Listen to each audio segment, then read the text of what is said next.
So hi everyone. So this is 2016. We're still dealing with SQL injections. We're still dealing with default passwords lying around and cross-site scripting. Cross-site scripting and various other issues lying around. And then you come across the dev teams and they say, okay, very soon we'll be starting to do push button. We want to start doing push button deployments. And you say, okay, it's interesting. So what I wanted to do is to take a look at how we managed to get there, and also some of the overlap with security around some of these things. And then we'll start talking about the Agile Framework and continuous delivery. By the way, who here is a developer? Okay, great, so a few. So on that note, we'll talk about a little bit of the Agile Frameworks, and then make our way to continuous delivery and continuous deployment. So before we carry on though, I just wanted to talk about, to show you just a few quotes. And this one, which is quite relevant for this talk, by Abraham Lincoln, which is, give me 6 hours to chop a tree, I'll spend, well, the first 4 sharpening my axe. And that just talks about doing less and less of manual work and actually trying to sharpen your tools and your skills and to be more efficient with your time. And another quote in that vein is by Bill Gates. So he talked about efficient processes. So if you have an efficient process, if you automate it, its benefits will be amplified. However, if you have a process that isn't that great and you automate it, it will amplify how horrible it is and how painful it is for everyone else. On that note, there's another one of my favorite, which is tell me 2 things about web programming, which is Control-C, Control-V, also known as Stack Overflow engineers. This is interesting. Has anyone heard about 2 things about? So the story was there was an economics professor, and he was trying to explain economics, and it was too complicated for someone. So he said, just tell me 2 things about economics. So he just says, sell high, buy low. So quite a lot of people started to do this in different subjects. So that was web programming, which is funny. And this is my other favorite one, which you've seen before, which is world conquest, divide and conquer, and number 2, never invade Russia in winter.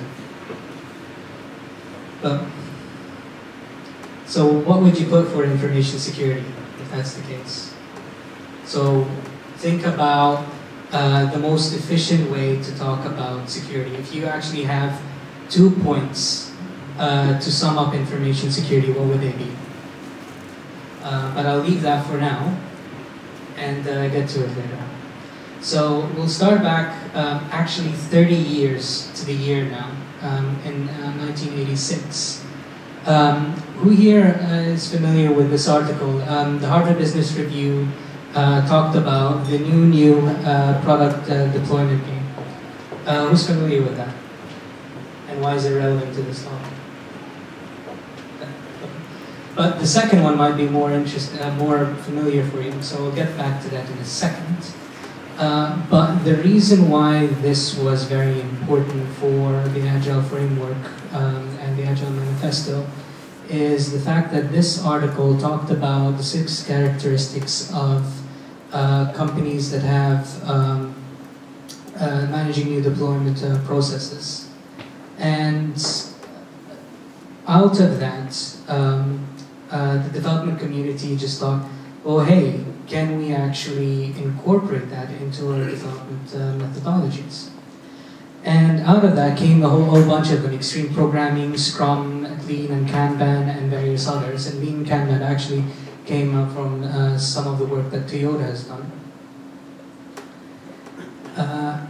And then the Computer Fraud and Abuse Act. This one is actually interesting for several reasons and a bit of trivia. So it was published, it was enacted at the same time, around the same year. However, in 1988, it was the first felon was the Morris worm. The Morris worm, actually, the father of the guy who developed it was a chief scientist at the NSA. And that's fair to say his father was a little bit pissed. And at that time, what they did was, because they realized that they were not unprepared to actually defend themselves for something like that, what they did was they took two teams, which is CompuSec and ComputerSec, and they put them together into a team now called InfoSec.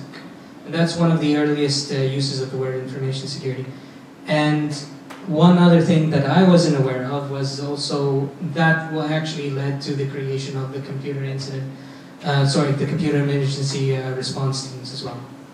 So that had huge impacts. Ever since, it's been an arms race, so I won't bore you with 30 years of history with regards to just escalating. We've built, the technology and the websites under HTTP, which didn't necessarily understand connection, so you have to have cookies, and then we discovered the same origin policy, and then everyone discovered Bobby tables with the SQL injections, and then people started creating DMZs for other reasons, but let's fast forward for a little bit. Anyhow, we kept on putting one thing or the other on top of it, so stop me if you've seen this before on your life. Okay, so fast forward to 2001. First thing is, OWASP was formed. Yay! And also in 2001, the Agile Manifesto was published. Double yay! So the Agile Manifesto was also very important for the developers because they didn't actually start something new. They went back and looked at the different Agile methodologies, and they created a manifesto based on that incorporates the different the core principles for each one. So with OWASP, you know what we do, and it started out because we wanted to have people more aware about web application security issues. They registered as a charity in 2004, which is actually the year I started working in information security. And from then, they were advocating good practices in information security, specific to websites. They've also been releasing tools and actually working with the community to solve some of these great problems. The Agile Manifesto, on the other hand, looked at it from the development life cycle. They're trying to improve things and working with the different stakeholders. So they had two things. They would actually put one point over the other. So I'm not sure if you worked in teams that would have sliders, and they would say basically, I would prefer security over usability, or I would prefer sort of resilience over X, and so forth. So they had their sliders here, and they basically said that they preferred people over processes and tools. They prefer actually adopting to responding to change rather than following a plan. They collaborate over contract negotiations, working over sort of comprehensive documentation. And that isn't to say these aren't important, the things on the other side. It's to say that they would prefer one over the other. And you'll see that when you come to continuous delivery as well. So, and there are 12 principles as well. They're quite hard to read, but slides are there, you should be able to see them later on. So this is an example of an Agile framework. Now, I joined a technology team in 2012, and when I first started, I didn't know anything about Agile. So I showed up in the morning, I saw everybody standing up in different parts of the room, and I just went, wait, did I join a cult? What is going on here? And the other thing is, where are the business requirements? Wait, hold on. Stories? Wait, fiction? What is this? But it was actually quite good. What they tried to do is actually divide things up into smaller and smaller chunks that actually be workable. And then they would, every day, they would have daily scrum meetings on what they can do. And they'd go on to a sprint, so they would start developing the work, and they would release it in about 2 to 4 weeks. And then they would have a retrospective, seeing what are the things that they weren't able to do, so they can actually groom their backlog again, and also see what process improvements you can do On top of that, so they're continuously improving the process, but the other thing is they look at the backlog and whatever isn't there, it gets put in again. The feedback. I think it's just feedback from yours. Try that. Yeah, I thought it's that mic. So move up ahead. So when I joined, I just thought, so what we can do? But actually, it's not similar. It's not different from the different development methodologies or the waterfall that I've dealt with before. But you just need it to be much more efficient with your time, and you have to have efficient processes. So these are some of the things that really helped me, which is to embrace the culture and actually how they do things. So just make sure that you communicate really clearly, make sure that you're adding value, identify the biggest risks, and then when you create an issue, make sure that you don't repeat the same thing. Like if you send a report and you send constantly a snapshot of what's going on, some of them don't really care. Sometimes they're working on the issue, sometimes it's not really understandable. So one of the things that we do is used a bug tracker called Jira. Is anyone familiar with developing bug trackers? Yeah. Okay. So one of the things you can do with the bug trackers is you're able to add different attributes, like business risk, like the different tools, like so what are the different testing methods, what are the components that has been affected, what's the priority of the issue. But you can add anything that you care about tracking. So for example, if you like to have the heat map, which is the likelihood over impact, you can do that as well. But make sure that you add them in that ticket. The other thing is make sure that the ticket is neat, it incorporates everything that the developer wants. And that way you don't actually have to do it over the, all the time. You just have one ticket that they're dealing with, and you don't have to deal with emails or anything else, and it gets updated regularly so you can see it. Sorry, go on. Is that on a separate Jira project or on the main Jira project? On a separate Jira project. So you have a security Jira project, you have a type called bug, and then you can customize it with the attributes that you want to track. What do you call it? Sec. Sec, okay. So yeah, we have 2 Sec projects actually, because it started with hotels.com and then we moved on. And yeah, so you can add the components, you can add also the business risk. And that was actually one of the things that helped me quite a bit, is that when I actually found the technical issue and I tried to explain it to the developers, it forced me to think like, what can go wrong? And what can go wrong isn't necessarily the cross-site script can happen or the JavaScript can pop up, but actually what does that mean to the customers, to the business, and to the people, so that they understand and the product owners can prioritize it. Because the other thing you have to appreciate is that the developers are also bound by the work that they're given with business owners, and they need to go back and say, actually we need to prioritize this bug or we can't release because of these things. So it's very important that you articulate the risk and also put the priorities. So we kept it quite simple. So a really high one, which is just drop everything that you're doing until you fix this problem. The lower one, which is the next thing that you're working on, is this. The lower level is work on it on the sprint, and then the other one is put it as a technical debt or get to it when you get to it. And technical debt is actually something that we as an industry are dealing with, because we have quite a lot of business decisions, or actually technical decisions that was taken into account in our protocols that they had some security implications that we didn't take into account. So, but when you put it all together, you got something like this, minus all the redactions. But you can have a pie chart there that says unresolved issues by the attack vector. So if it's a client-side attack, a network attack, web application ones, or the tools. So this tool found this, or this testing method rather found these issues, and actually can drill down to it. The great thing about this is it's actually a living dashboard. Every time it's updated, this gets updated as well. So you don't actually have to spend time with the metrics.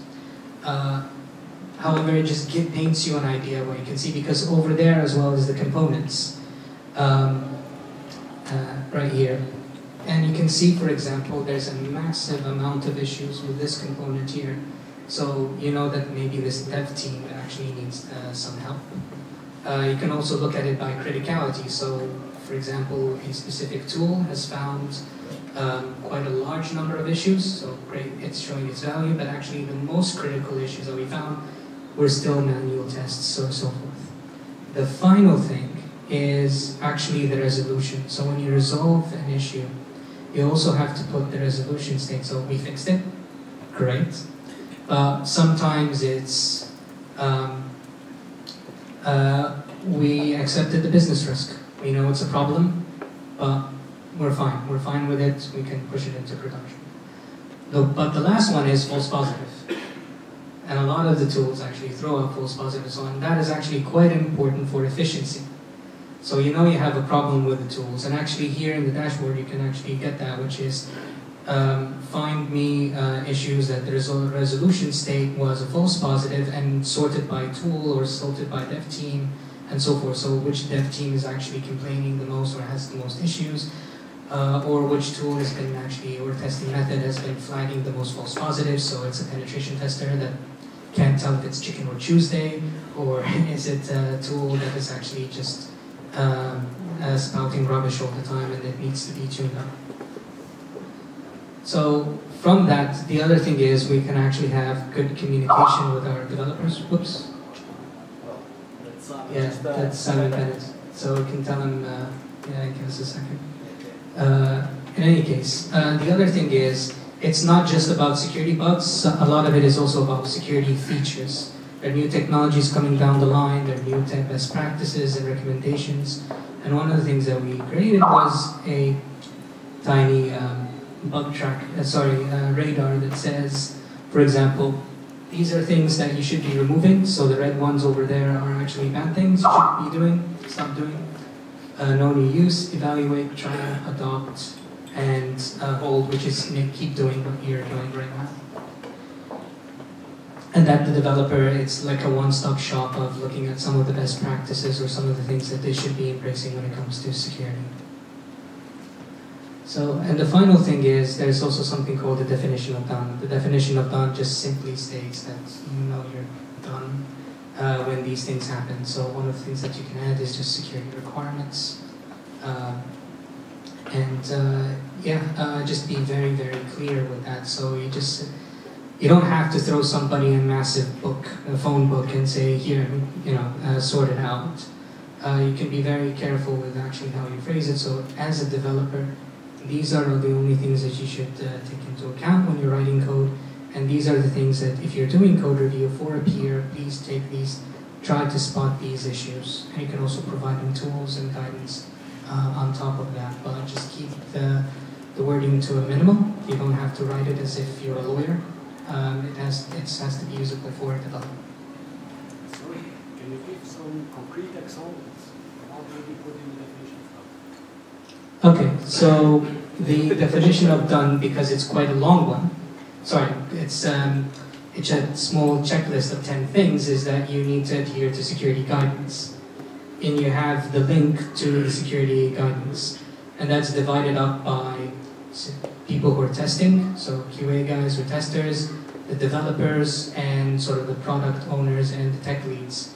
Because different people would have actually different problems to solve. So a product owner, he might actually be dealing with suppliers, he might actually be needing to get a new domain, and the tech lead might actually spot these issues. That might not get to the developer. The developer will just write the feature that he's been asked. So even if there's no security bugs or vulnerabilities in the code, it still fails because of design issues. So make sure that you have one thing for design, another one for vulnerabilities for developers, and then something else for QA engineers, which is to tell them these are the things that you should be watching out for when you're running tests.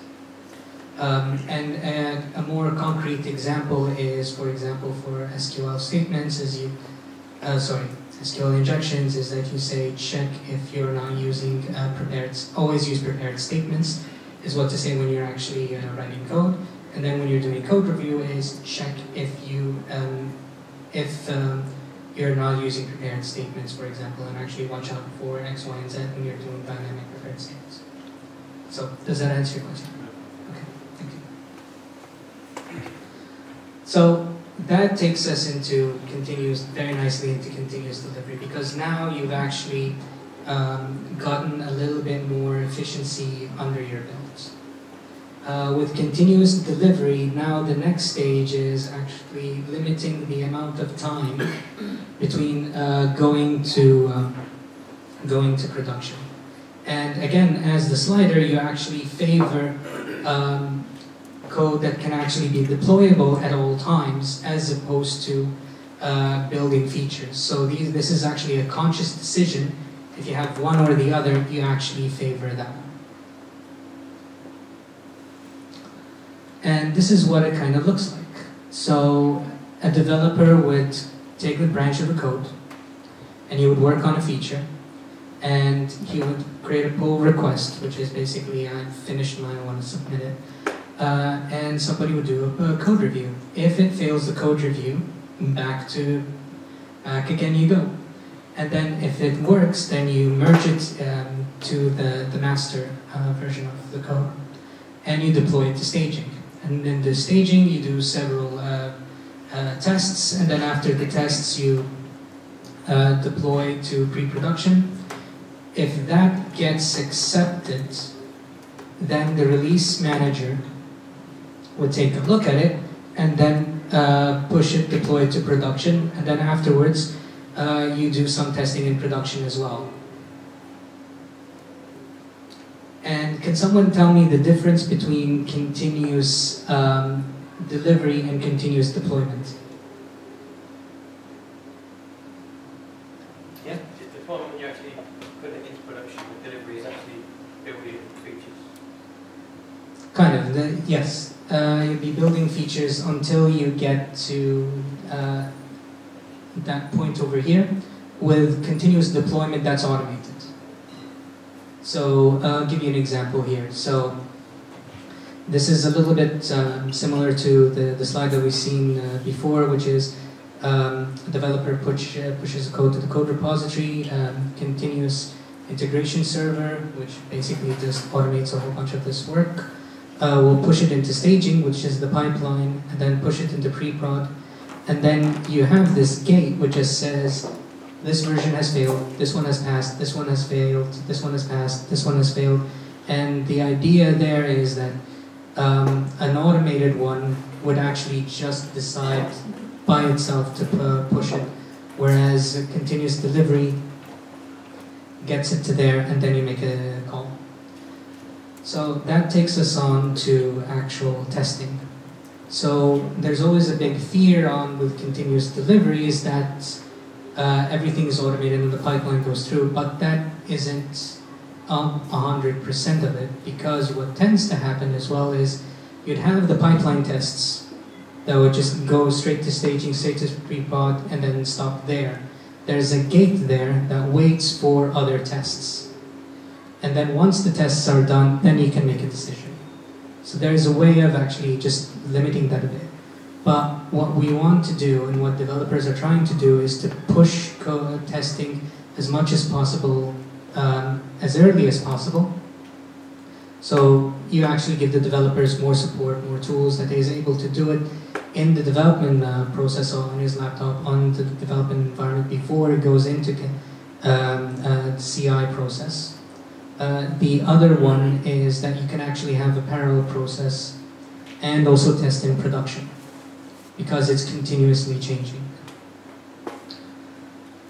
The final part, and this is why I mentioned the quotes in the beginning, is that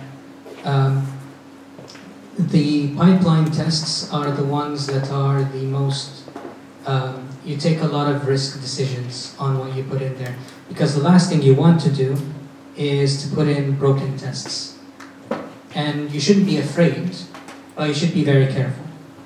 And from that, actually, that's one of the things that we're lacking in security, is that we need to have enough efficient tests that we are confident of actually putting them in place into the pipeline that it would actually go out. Does anyone have any questions on that? Sure. Go ahead. trust developers. Okay, developers Yeah. continuous delivery. Okay, I have a big developer team. I don't want to upset them. As an OWASP person, I want to be able to do a time slice just before production on an OWASP system. So you can carry on developing with continuous delivery all you wish to, but just before you go to actually delivering it, basically OWASP checking goes on just beforehand. So on the final thing, just before it goes to delivered, I can actually check it as a security person and say this is okay or this is not okay. That's OWASP in continuous delivery. So that would be fine as long as those tests are they efficient. So with continuous... So using your test, this is OWASP. This is using OWASP systems to actually test the developer system. We let the developers test according to developers because all they want to care about is whether their code works and whether their boss is happy. Outside of that, you have OWASP, which says, hang on a minute, this system is great, but it might have a cross-site scripting, it might have various cases with it, and the system may have missed something undefined, which the developers have missed, and the security people capture the application security. And that is a time slice right at the end, just before delivery, which says that all this is done, and then I check it's okay, so you can go back to production. That would be fine. And again, there's no hard and fast rule about any of these things because we're all exploring this.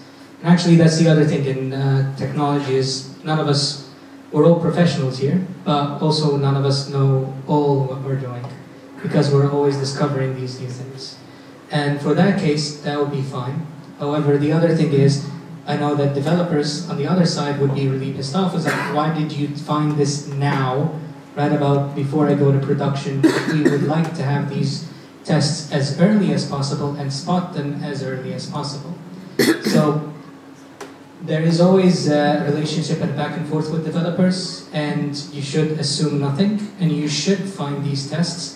But it's also finding them as early as possible in the development life cycle is always the most cost-efficient ones and actually provides you with the less heartache. The other one is there's the internet, there's responsible disclosure, and you can also test and find these things. The more important thing as well is that you learn from it and you actually improve the process on top of that. Oh yeah. And on that note, this is where OWASP can help.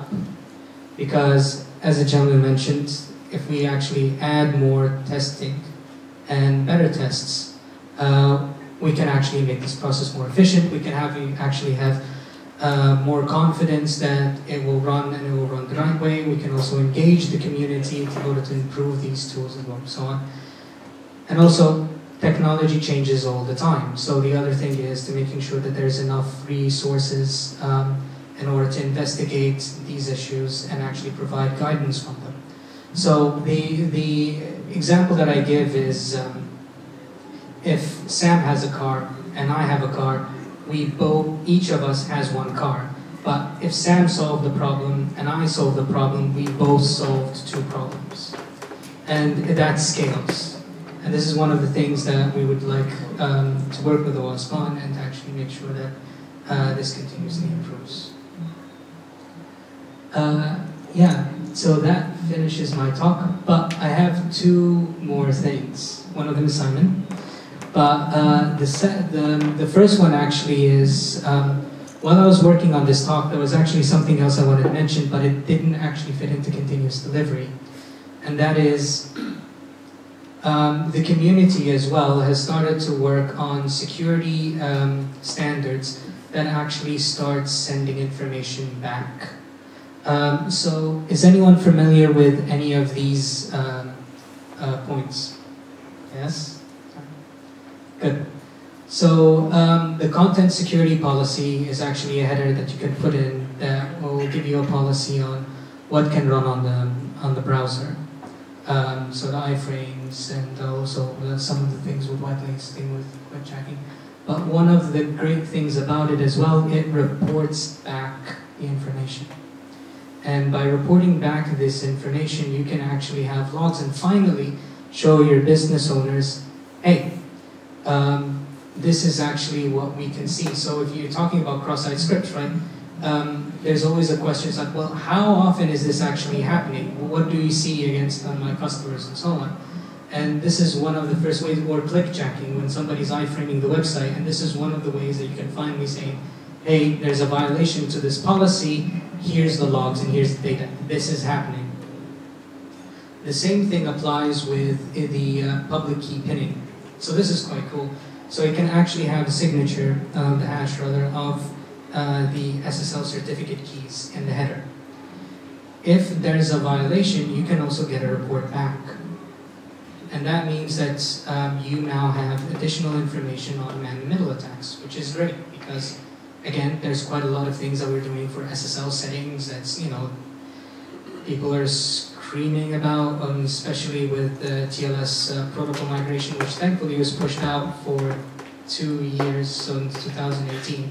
This is where they've told everyone you need to, PCI actually told everyone, you need to move away from older versions of TLS, and the deadline was June 2016, but with data that we had, it was actually going to be quite expensive, and that was pushed back. But they always wondered, well, how big is the risk? Because if it is, we might do that.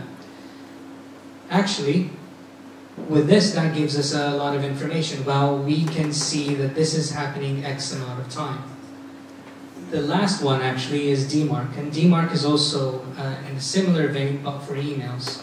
So there are two protocols called the SPF, so the Sender Policy Framework, and then there's also DKIM, which is Domain Key Integrity, but forgot the acronym. But the Sender, the SPF, what that does is actually send, in DNS you can actually have the IP addresses of the senders. So for example, your Skype, one of your customers who has a Hotmail account receives an email from Skype.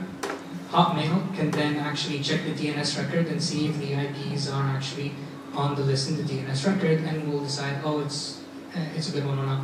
But on top of that, DKIM actually is a digital signature of the envelope, so it actually has integrity of the content. And so you have a better confidence of what's going on. It also sends data back.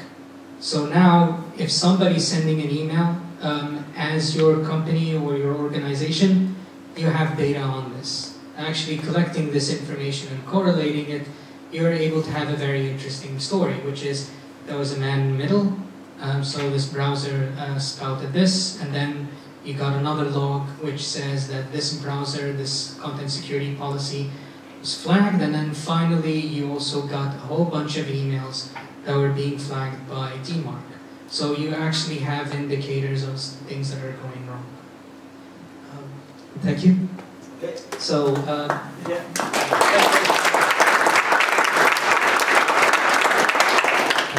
do you guys have any questions? Sorry. I'll try to speak loudly, but I hope Simon Bennis can hear. Yeah. I really like the presentation, but you were this close to mentioning real-time security instrumentation. Are you aware of it? Yeah, thank you. Thank you. I've so much to say, but I mean, Jeff Williams, the guy who created the original OWASP Top 10 in 2010 and was the chair of OWASP for 8 years, left OWASP to work on real-time security instrumentation, and he's got it working. It's fantastic. There's a thing called interactive application security testing, using the Gartner term for it, which works in dev and QA environments. By applying sensors into the web application and getting them to report out, so it doesn't do any intrusive scanning, it doesn't poke around trying to find things by negative testing. It gets the attributes to report out to the tool server, and then you get real-time instrumentation.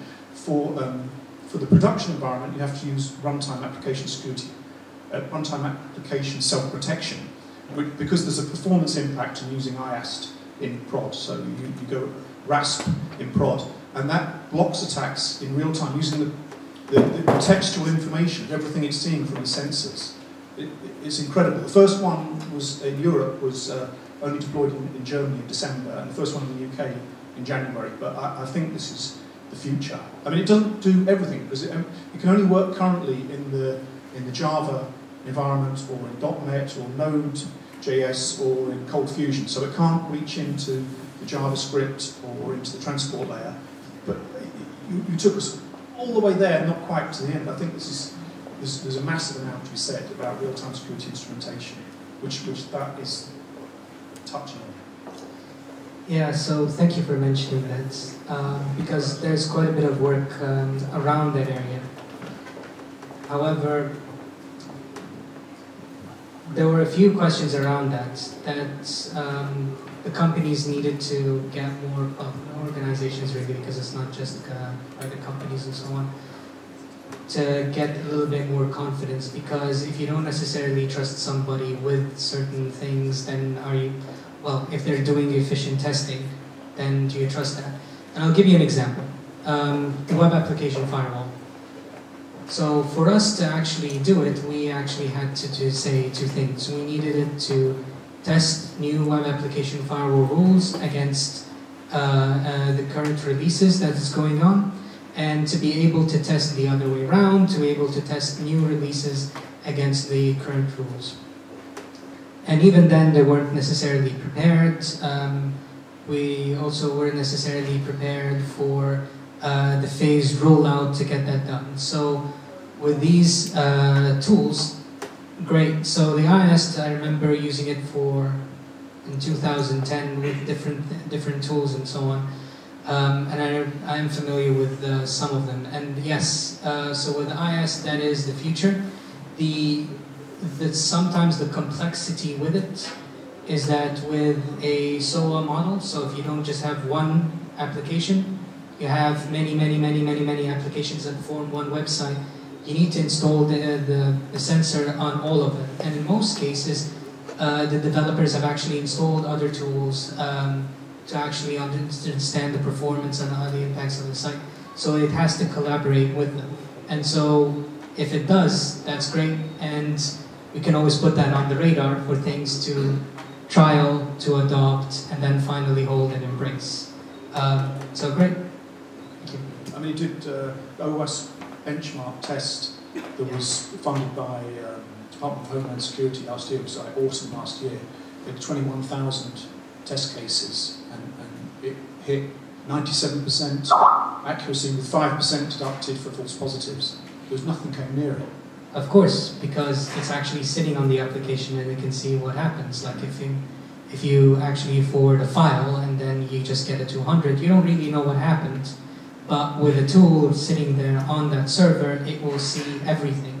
So it says, yes, you got a 200, but actually I can see the file and this file is sitting over here. Or if you do XML entity injections, actually it's sent back a request and I can see the command running. So yes, it actually is quite, the visibility of it, just the architecture of it, will actually be much more beneficial than just flying blind. So yeah. Thank you.